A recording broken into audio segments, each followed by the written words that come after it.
Chapter 11. The Great Agra Treasure. Our captive sat in the cabin opposite to the iron box which he had done so much and waited so long to gain. He was a sunburned, reckless-eyed fellow with a network of lines and wrinkles all over his mahogany features, which told of a hard, open-air life. There was a singular prominence about his bearded chin, which marked a man who was not to be easily turned from his purpose. His age may have been 50 or thereabouts, for his black curly hair was thickly shot with grey.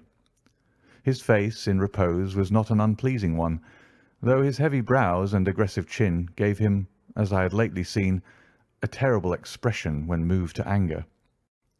He sat now with his handcuffed hands upon his lap and his head sunk upon his breast, while he looked with his keen twinkling eyes at the box which had been the cause of his ill-doings.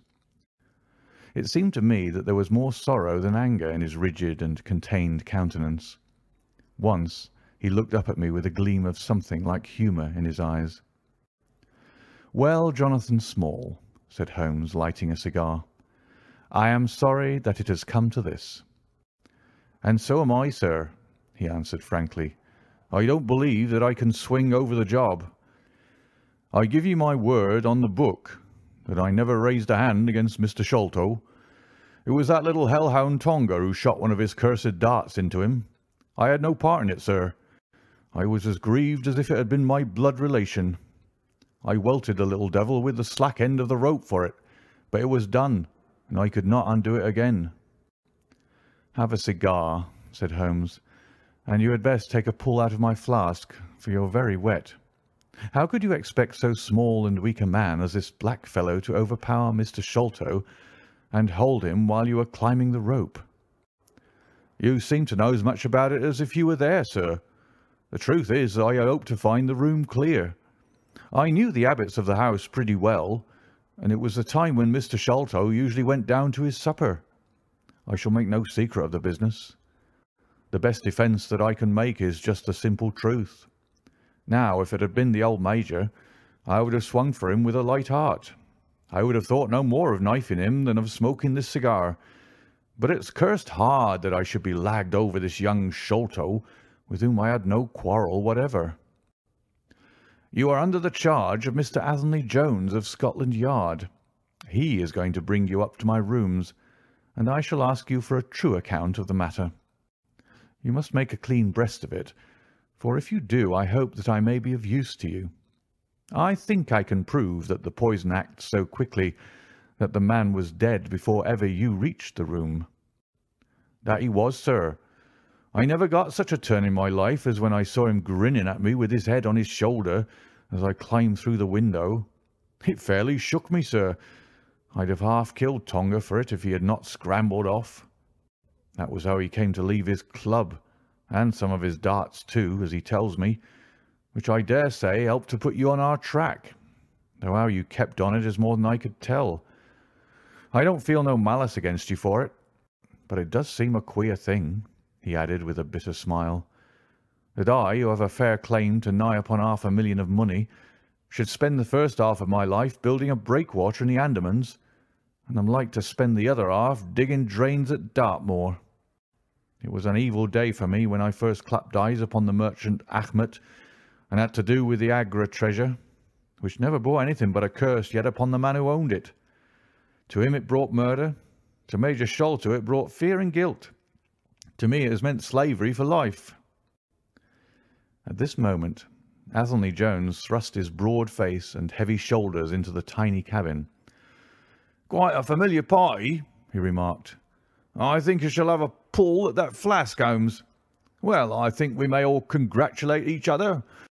Pity we didn't take the other alive, but there was no choice. I say, Holmes, you must confess that you cut it rather fine. It was all we could do to overhaul her." "All is well that ends well," said Holmes, "but I certainly did not know that the Aurora was such a clipper." "Smith says she's one of the fastest launches on the river, and that if he had another man to help him with the engines, we should never have caught her. He swears he knew nothing of this Norwood business." "Neither did he," cried our prisoner. "Not a word. I chose his launch because I heard that she was a flyer. We told him nothing, but we paid him well, and he was to get something handsome if we reached our vessel, the Esmeralda, at Gravesend, outward bound for the Brazils. Well, if he's done no wrong, we shall see that no wrong comes to him. If we are pretty quick in catching our men, we are not so quick in condemning them." It was amusing to notice how the consequential Jones was already beginning to give himself airs on the strength of the capture. From the slight smile which played over Sherlock Holmes's face, I could see that the speech had not been lost upon him. "We will be at Vauxhall Bridge presently," said Jones, "and shall land you, Dr. Watson, with the treasure box. I need hardly tell you that I am taking a very grave responsibility upon myself in doing this. It is most irregular, but of course an agreement is an agreement. I must, however, as a matter of duty, send an inspector with you, since you have so valuable a charge. You will drive, no doubt?" "Yes, I shall drive." "It is a pity there is no key, that we may make an inventory first. You will have to break it open. Where is the key, my man?" "At the bottom of the river," said Small shortly. "Hum. There was no use you giving this unnecessary trouble. We have had work enough already through you. However, Doctor, I need not warn you to be careful. Bring the box back with you to the Baker Street rooms. You will find us there on our way to the station." They landed me at Vauxhall with my heavy iron box, and with a bluff, genial inspector as my companion. A quarter of an hour's drive brought us to Mrs. Cecil Forrester's. The servant seemed surprised at so late a visitor. Mrs. Cecil Forrester was out for the evening, she explained, and likely to be very late. Miss Morstan, however, was in the drawing-room, so to the drawing-room I went, box in hand, leaving the obliging inspector in the cab. She was seated by the open window, dressed in some sort of white diaphanous material, with a little touch of scarlet at the neck and waist. The soft light of a shaded lamp fell upon her as she leaned back in the basket chair, playing over her sweet, grave face and tinting with a dull metallic spark the rich coils of her luxuriant hair. One white arm and hand drooped over the side of the chair, and her whole pose and figure spoke of an absorbing melancholy. At the sound of my footfall, she sprang to her feet, however, and a bright flush of surprise and of pleasure coloured her pale cheeks. "I heard a cab drive up," she said. "I thought that Mrs. Forrester had come back very early, but I never dreamed that it might be you.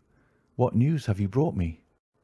"I have brought you something better than news," said I, putting down the box upon the table and speaking jovially and boisterously, though my heart was heavy within me. "I have brought you something which is worth all the news in the world. I have brought you a fortune." She glanced at the iron box. "Is that the treasure, then?" she asked coolly enough. "Yes, this is the great Agra treasure.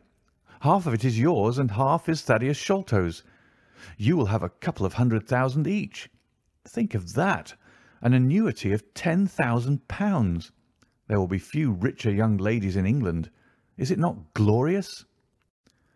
I think that I must have been rather overacting my delight, and that she detected a hollow ring in my congratulations, for I saw her eyebrows rise a little, and she glanced at me curiously.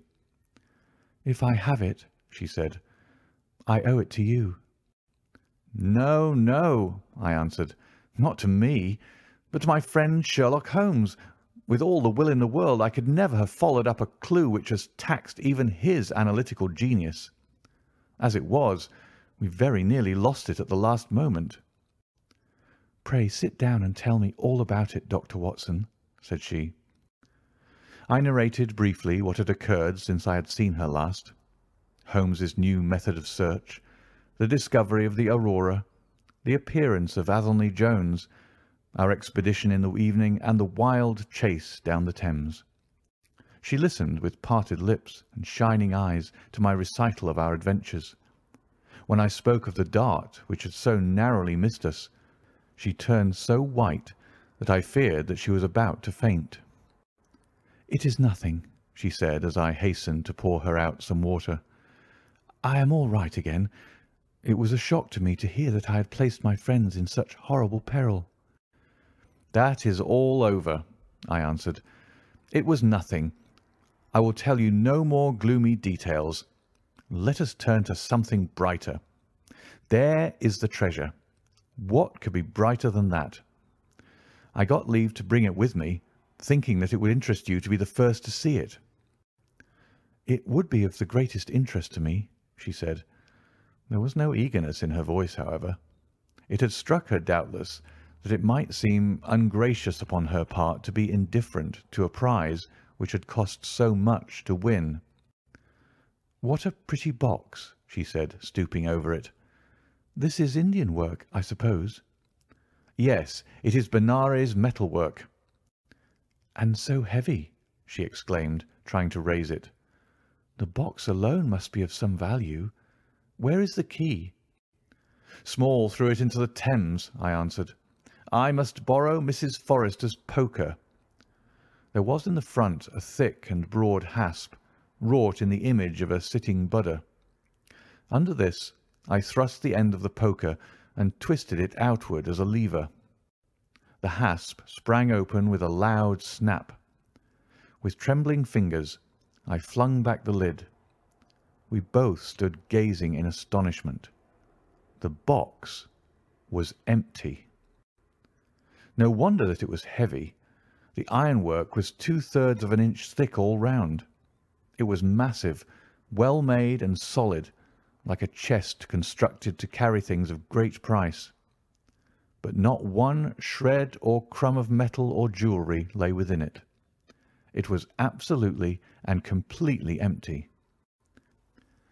"The treasure is lost," said Miss Morstan calmly. As I listened to the words and realized what they meant, a great shadow seemed to pass from my soul.